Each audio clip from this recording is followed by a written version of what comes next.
ఇవాళ కువైట్లో అయితే 7 మందిని అయితే ఉరి తీయనున్నారు. వాళ్ళలో 5 మంది వచ్చేసి కువైటీ పురుషులు ఉన్నారు. అలాగే ఒక కువైటీ స్త్రీ ఉంది. ఆ తర్వాత ఒక బిదూన్ వ్యక్తి ఉన్నాడు.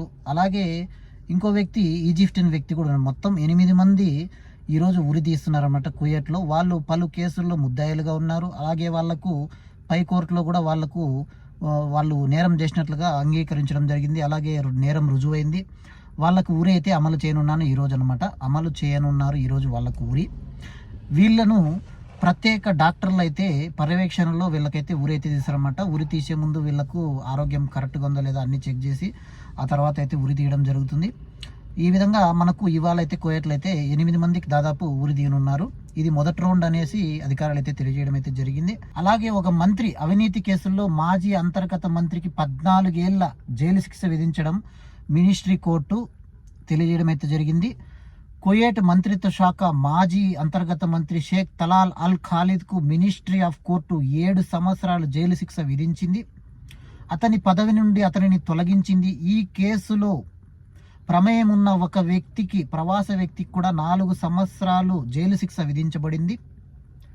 ఒక ప్రత్యేక తీర్పులో షేక్ తలాల్ అల్ ఖాలిద్ అదనపు 7 ఏళ్ల జైలు శిక్ష విధించడం జరిగింది. ఒక 7 ఏళ్ళు మళ్ళీ ఇంకొక 7 ఏళ్ళు అనమాట.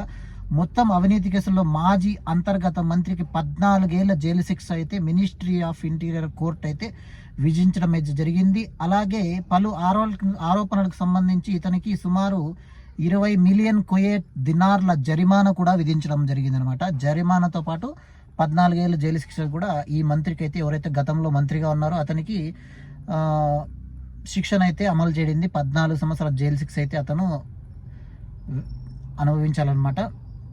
అదేవిధంగా మనకు తండ్రిని చంపి తల్లిని కూడా చంపడానికి ప్రయత్నించిన బెదూన్ వ్యక్తికి మరణశిక్ష విధించింది. కువైట్ ఫిర్దోస్లో తుపాకీతో తన తండ్రిని చంపినందుకు మరియు అతని తల్లిని చంపడానికి ప్రయత్నించినందుకు బెదూన్ వ్యక్తికి కోర్టు ఆఫ్ కాసేషన్ మరణశిక్ష విధించింది.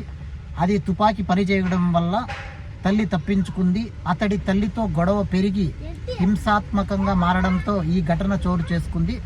నేరం సమయంలో తాను డ్రగ్స్లో మత్తులో ఉన్నానని, కస్టడీలో స్పృహ వచ్చిన తర్వాతే తన చర్యల గురించి తెలుసుకున్నానని నిందితుడు కోర్టులో అంగీకరించాడు.